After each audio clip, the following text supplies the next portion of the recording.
Hey guys, so this is like my 10th take on trying to make this video vlog, and I'm getting a little frustrated, so just bear with me. Anyways, the post I'm gonna do this week is about fantasy teams and some things to consider when drafting. Last year I was 0-6. Year before I was 0-6. This year I'm 5-1 and 6-0 in the other league. Some things you really need to consider is the previous year's stats. You need to see how the player performed year before. Um, Sometimes you can see like maybe how they did like towards the end of even the season before that, which is nice. You want to look at the likelihood of an injury. I know I do not want an injury-prone player on my team just because I don't want to have to worry each game like, oh my gosh, he's gonna get injured, he's gonna be out. What am I gonna do? Who am I gonna pick up? Or like, oh, nobody on my bench is gonna be good enough for me to put in for him. You need to look at the team as a whole because it is a team effort. Um, I don't know. I just like looking at the team as a whole because to me it just means something. Might not mean anything to anybody else, but it does mean. Somebody's gonna have a breakout season each year. You just don't know who it is, and you've got to take that chance. Like this year, surprisingly, it was running back for New England, Dion Lewis.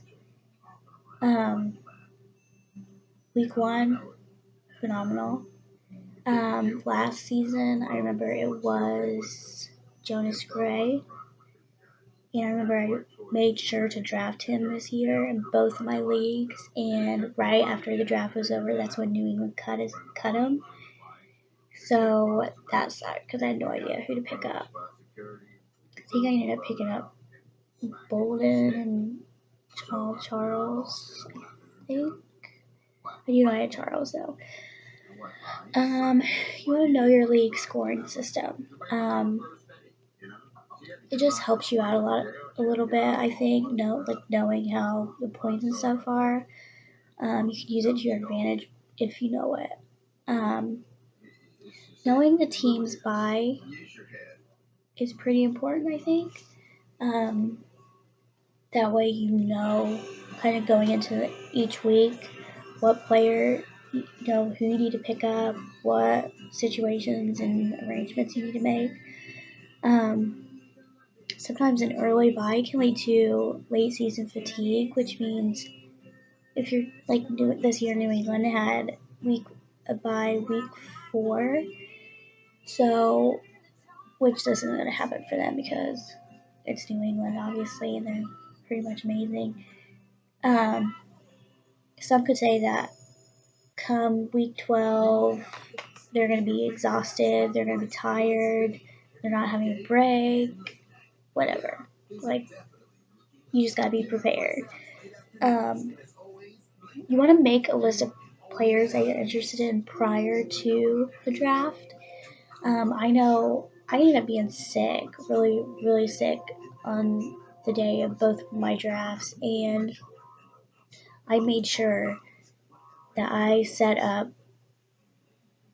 the auto pick on who I wanted of each player, and sure enough, I'm so glad I did because I wasn't able to stay awake long enough to pick each one and wait for everybody to use their whole 90 seconds to make their pick. Instinct is important to win, but you really need to use your head when you're making your picks. You know, years before, I used to always pick New England players. I'd have the quarterbacks, the running backs, the wide receivers, the tight ends, the kicker, the defense. Even my bench was, New England players. Maybe that's why I was always losing because that's it was just one team that I had, and not all players are going to be phenomenal and have excellent games week in, week out. But you always want to review players' past, just like I said at the beginning. It's so important because it's nice to know their history because it gives you insight on what they might do, this season. do not choose your quarterback first. I know you see, if you're an Andrew Luck fan, you see no like, oh, I'm first pick in the draft. I'm gonna snatch him up.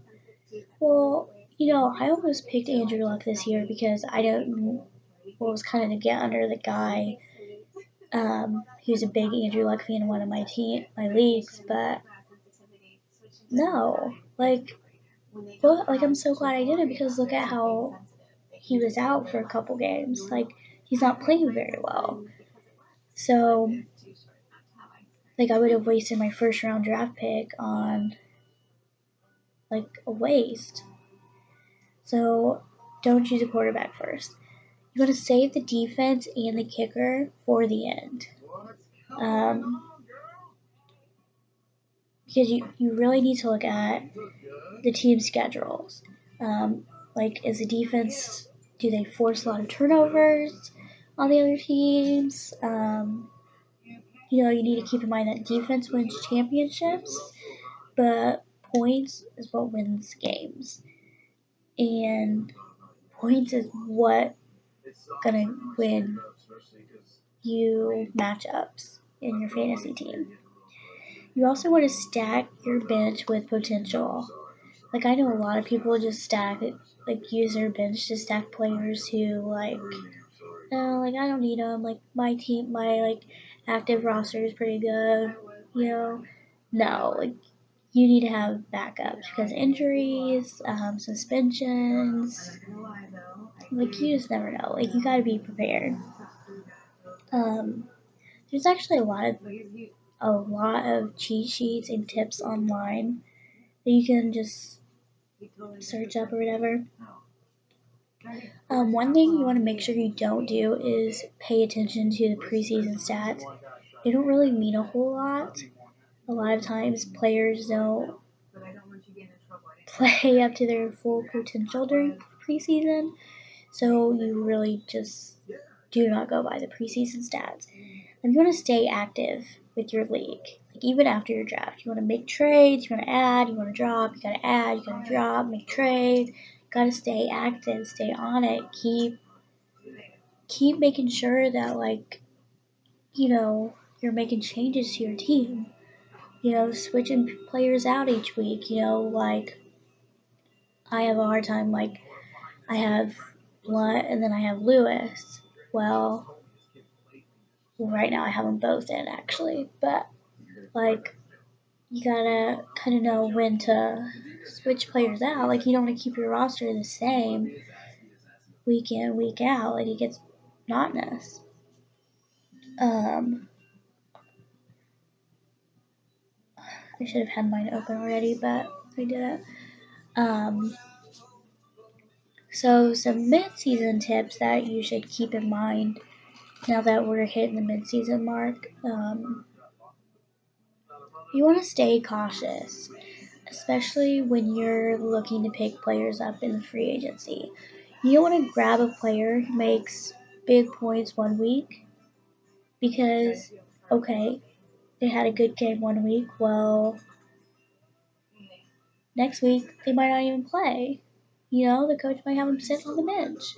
Or they might score like 2 points, have an interception, drop the ball. Like you just don't know.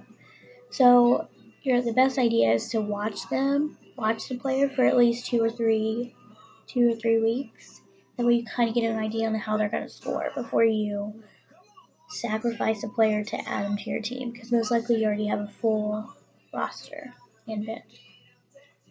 Pay attention to each game. Like I know, like I hate watching Colts games and watching the Jets play and the Steelers. Like no, I don't want to watch that. But watching other games helps you see who's getting playing time and who is not, who's performing well, who is not, and this helps you know when and who to trade, who to give up, and who to drop. One thing you really have to do is you have to be patient, because most likely teams are going to start out like not so well. Players are going to not they're gonna start out slow, and then they're just gonna rock it off until being, badasses that they are. If you're a New England Patriots fan, and you want to stick with them through thick and thin. That's like Sunday's game when Julian Edelman had the interception, and the Colts got that touchdown. Immediately, like the drunk me, I had just picked him up that week. I traded Beckham Jr. for Edelman because I just love Edelman. And when that happened, I texted my dad, who is what I traded him for, and I said, "You can have him back. Like, I don't want him. Like, he caused Brady's first interception of the year. Like, no." But like, he had a hurt finger and whatever. Like, look at his past. Like, look how he's been doing the first couple weeks. Look how he's gonna do future weeks from now. Like, why would you not want him? Like, you got to stick with them. You definitely want to watch running backs. I know that I had Jamal Charles in one of my leagues, and now that he is on injured reserve, I kind of had to choose somebody else. But like, new stars are emerging all the time when it comes to running backs, and so it's kind of like, I feel like the running backs are kind of evolving constantly. Don't ignore matchups. You gotta pay attention. Like, you gotta know, like, who the person you're up against, who they have playing, who they have on their bench, how their players have performed like previous weeks, so you kind of know what you're up against. And by doing so, you can kind of edit your lineup to see kind of how you're going to match up, and so you can outperform them. And one other thing I saw, somebody recommended that if you watch college football, it kind of helps you with your draft picks, say for like the upcoming year.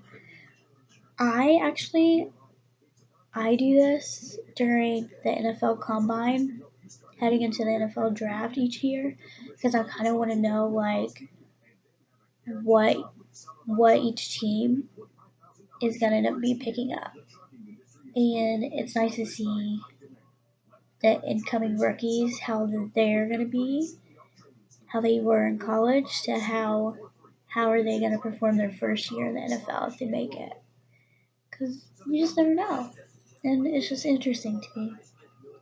I don't know, I'm a girl. Sometimes I don't know what the hell I'm talking about. Whatever. But take chances, have fun. If you have a girl who is constantly giving you grief about spending too much time with your fantasy team and, not paying attention to her or whatever, tell her to zip it. Because it could be worse. You could be out cheating, whatever, but you're not. It's fun. Like, it's fantasy football.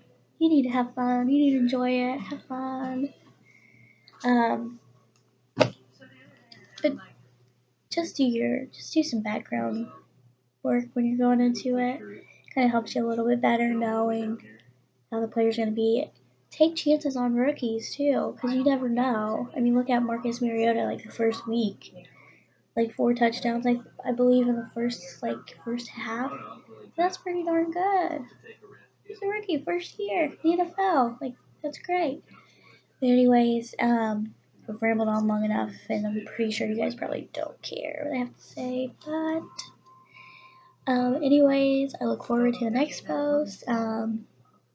Sorry I look like shit, but whatever. If you're in a fantasy team, good luck. If you're in my league, either one of them, sorry, but I'm gonna be the Super Bowl winner this year, just like New England with their 5th ring. But good luck to you guys. Have a good night.